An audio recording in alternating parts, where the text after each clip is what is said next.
Gjërat kryesore ose tri kryesore të cilat e prishin agjërimin janë ngrënia, pija dhe kontakti intim me bashkëshorten.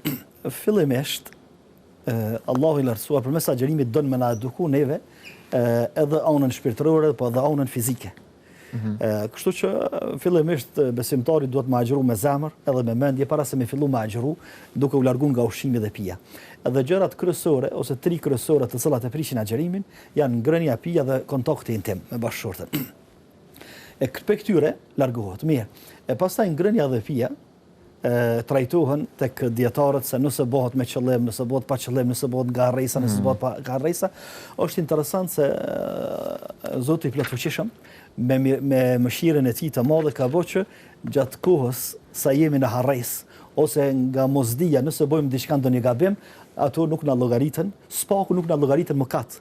Ndërsa ta agjërimi nuk llogaritet edhe që kemi prish agjërimin, për arsye se harresa është arsye që mos më u llogaritë dhe mos më mon llogari për veprimet që i bëjmë me harresë të agjërimi. Nëse konsumojmë ushqim ose pije me harresë, sikurse na tregon i dërguari thotë kush e bën këto, domthon hanë edhe pin duke qenë agjërueshëm me harresë, le ta vazhdon sepse Allahu ka dashur përmes kësaj forme me ushqyket, mos me ndërprej agjërimin me ushqy dhe pastaj me çu deri në fund agjërimit. Kështu që domthon harresa del prej kësaj llogarie dhe këtij ekuacioni që nuk vjen në pyetje. Pastaj i kemi domethënë këto format e pastrimit të gojës, pastaj i kemi disa format të mjekimit të ndryshme, injeksionet, medikamentet, terapitë të ndryshme të cilat secila trajtohet në vete dhe secila e ka dispozitën e vet. Mirë po, për me thonë kështu në përkufizim të shkurt, gjithçka që futet në sistemin e tretjes, duke filluar nga fyti, ka në fund, pastaj gabxherit e poshtë, lukthi, zërët, gjithçka që futet,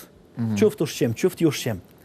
Po edhe ushqimi që futet në forma tjera, sikurse infuzionet e kështu të ngjashme, këto e prishin agjërimin. Duke qenë pa harresë normal.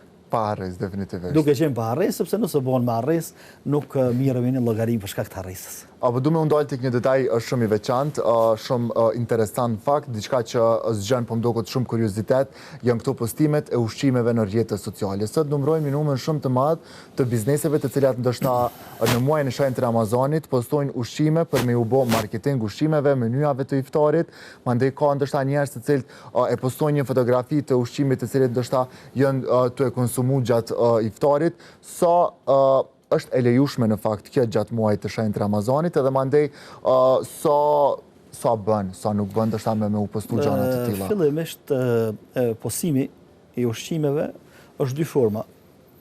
Forma e parë janë bizneset, të cilët e postojnë dhe i bën reklam biznesit të tyre sikur janë restorantët, kjo nuk ka shumë problem.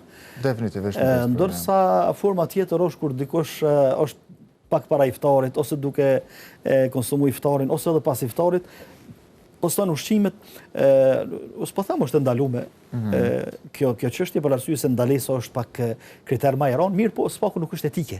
Për arsye se atë postim mund ndodh që e ke bën kot iftarit, mirë po dikujt i shfaqet gjatë ditës. Kur ka nevojë për ushqim, është i uritur në ashtu. Mu që kam lënë shumë përshtypje, po du këto me undalë dhe me qartësu dhe me diskutu si temë, është numri i madh i komenteve negative të cilat i marrin njerëz të cilët postojnë ushqime gjatë Ramazanit. Tregon pak sa është ndoshta sa duhet me i gjyku njerëz që nuk agjërojnë.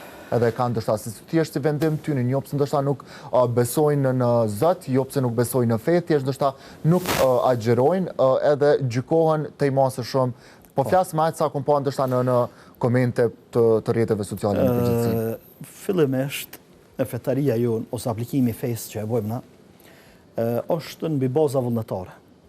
Allahu në disa vende në Kur'an thotë kush don le të beson, kush don mos beson. Kush don le të veprojë mirë, kush don le të bëhet vepër keq.